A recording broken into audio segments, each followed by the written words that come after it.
வணக்கம். இன்னைக்கு நாம ஒரு ராணிய பத்தி பேச போறோம். ஆனா இது சும்மா ஒரு கதை இல்லைங்க. ஒரு மிகப்பெரிய சாம்ராஜ்யத்தையே தன்னோட வாழ்முனையில நடுங்க வச்ச ஒரு வீரமங்கையோட வரலாறு. வாங்க, அந்த வீரத்தின் தொடக்கம் எங்கிருந்து வந்துச்சுன்னு பார்க்கலாம். ஒரு நிமிஷம் யோசிச்சு பாருங்களேன். ஆண்கள் மட்டுமே கோலோச்சின ஒரு காலத்துல ஒரு பெண், அதுவும் உலகத்தையே ஆண்டுகிட்டு இருந்த பிரிட்டிஷ் பேரரசை எதிர்த்து நிக்கிறாங்கன்னா அது எவ்வளோ பெரிய விஷயம். அப்படி ஒருத்தரோட கதை உங்களுக்கு தெரியுமா? வாங்க, அவங்களோட கதையை தான் நம்ம இப்ப பார்க்க போறோம். சரி, நம்ம கதைய தொடங்கலாம். இடம் புண்ணிய ஸ்தலமான காசி, அதாவது வாரணாசி. அங்கே ஒரு பெண் குழந்தை பிறக்குது. அவளுக்கு மணிகர்ணிகான்னு பெயர் வைக்கிறாங்க. ஆனா அப்போ யாருக்கு தெரியும், இந்த மணிகர்ணிகான்கிற பெயர் பின்னாளில் இந்திய வரலாற்றோட ஒரு அழியாத அடையாளமா மாறும்னு யாருமே நினைச்சிருக்க மாட்டாங்க. அவங்களோட சின்ன வயசு வாழ்க்கை மத்த பொண்ணுங்களோடது மாதிரி இல்லவே இல்ல. ஏன்னா அவங்க வளர்ந்தது பேஷ்வா பாஜிராவோட அரசவையில. அதுவும் யாரு கூட தெரியுமா? நானா சாஹேப், தாந்தியா தோபே மாதிரியான இளவரசர்களோட சேர்ந்து தான் அவங்க வளர்ந்தாங்க. இதனால அவங்க கத்துக்கிட்டதும் குதிரை ஏற்றம், வாழ்வீச்சு, துப்பாக்கி சுடுதல்னு ஒரு வீரனுக்கு என்னெல்லாம் தேவையோ அது அத்தனையும் தான். அதாவது சின்ன வயசுலயே அவங்க ஒரு அசாதாரண பெண். போர்க்கலைகள்ல அவங்களுக்கு இருந்த திறமைய பார்த்தாலே தெரிஞ்சுது, பிற்காலத்துல ஒரு பெரிய வீராங்கனையா உருவாக போறாங்கன்னு. அந்த வித அவங்களோட இளமையிலேயே ரொம்ப ஆழமா விதைக்கப்பட்டுடுச்சு. போர்க்கலைகள்ல இப்படி சிறந்து விளங்கின மணிகர்ணிகாவோட வாழ்க்கையில அடுத்த கட்டம் ஆரம்பமாகுது. இப்போ விதி ஒரு விளையாட்டு விளையாடுது. அவங்கள நேரா ஜான்சிங்கிற ஒரு ராஜ்யத்தோட மகாராணியா மாத்துது. ஆனா மகாராணியா அவங்க வாழ்க்கை பூக்கள் தூவின பாத மாதிரி இல்லைங்க. ஒரே சோதனைகள் தான். பாருங்க, 1842ல ஜான்சி மன்னர் கங்காதர் ராவோட திருமணம் நடக்குது. கொஞ்சம் வருஷத்துக்கு அப்புறம் 1851ல அவங்களுக்கு ஒரு மகன் பிறக்கறான். ஆனா அந்த சந்தோஷம் நிலைக்கல. குழந்தை பிறந்த சில மாசத்திலேயே இறந்துடுறான்.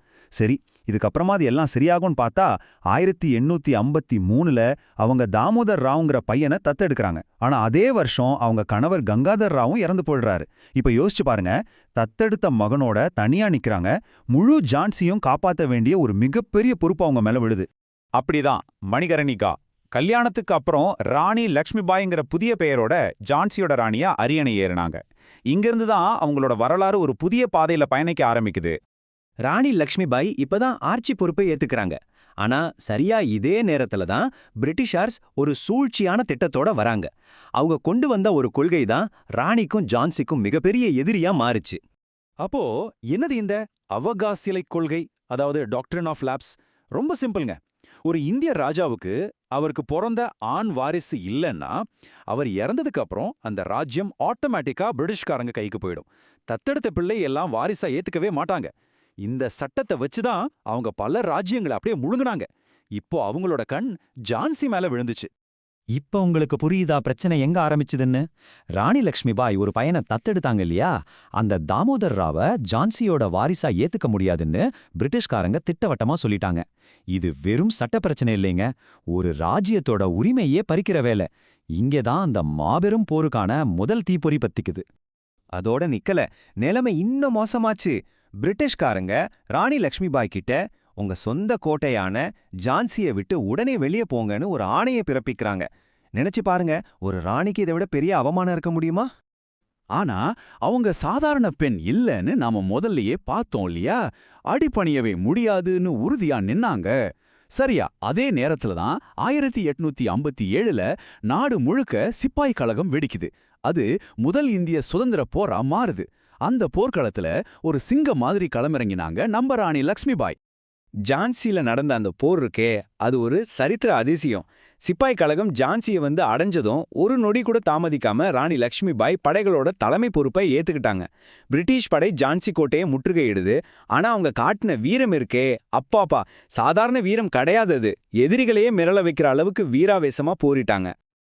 இந்த ஒரு காட்சி தாங்க வரலாறுல அவங்களுக்கு ஒரு நிரந்தர இடத்தை கொடுத்துச்சு. யோசிச்சு பாருங்க, ஒரு பக்கம் தாய் பாசத்தோட தன்னோட சின்ன மகனை முதுகுல கட்டிக்கிட்டு, இன்னொரு பக்கம் ஒரு ராணியா தன் மக்களை காக்க கையில வாளோட ஒரு பெரிய படையை எதிர்த்து நிக்கிறாங்க. வீரமும் தாய்மையும் ஒன்னா சேர்ந்தா எப்படி இருக்கும்னு உலகத்துக்கே காட்டுன தருணம் அது. சரி, போரோட இறுதி கட்டத்துக்கு வந்தாச்சு. அங்க என்ன நடந்தது? அவங்க மறைஞ்சாலும் அவங்களோட வீரம் ஏன் இன்னைக்கும் மறையாம இருக்கு? வாங்க பார்க்கலாம். ஜான்சியை இழந்ததுக்கு அப்புறமும் அவங்க போராடுறத நிறுத்தல. தாந்தியா தோப்பேவோட படைகளோட சேர்ந்து குவாலியர்ல போரிட்டாங்க. அந்த போர்க்களத்துல தான் தன்னோட கடைசி மூச்சு வரைக்கும் போராடி வீரமரணம் அடைஞ்சாங்க. இந்த வார்த்தைகளை கொஞ்சம் கவனிங்க. கிளர்ச்சியாளர்களிலேயே மிகவும் திறமையான ஆபாயகரமான தலைவர் அவர்தான். இதைச் சொன்னது யார் தெரியுமா? அவங்களோட நண்பர் யாரோ இல்ல, அவங்கள எதிர்த்து போரிட்ட பிரிட்டிஷ் தளபதி சர் ஹியூ ரோஸ். எதிரியே வியந்து பாராட்டுற அளவுக்கு அவங்களோட வீரம் இருந்திருக்கு. இதைவிட பெரிய அங்கீகாரம் என்ன வேணும்? அதனால தாங்க அவங்க இறந்து பல வருஷங்கள் ஆனாலும் ராணி லக்ஷ்மிபாய்ங்கிற பெயர் இன்னைக்கும் தைரியத்துக்கும் நாட்டுப்போற்றுக்கும் ஒரு அழிக்க முடியாத சின்னமா நிக்குது. அவங்க கதை இந்திய சுதந்திர போராட்ட வரலாற்றிலிருந்து பிரிக்கவே முடியாத ஒரு அத்தியாயம். இந்த கதையோட கடைசில நான் உங்ககிட்ட ஒரு கேள்வியை விட்டுட்டு போறேன். வெறும் 29 வயசுல ஒரு ராணியா எல்லா சுகத்தையும் அனுபவிச்சிருக்கலாம். ஆனா அதையெல்லாம் விட்டுட்டு நாட்டுக்காக உயிர் விட்ட அந்த ராணியோட தியாகமும் அந்த அஞ்சா நெஞ்சமும் இன்னைக்கு நமக்கு என்ன சொல்லுது? இத பத்தி நீங்க என்ன நினைக்கிறீங்க?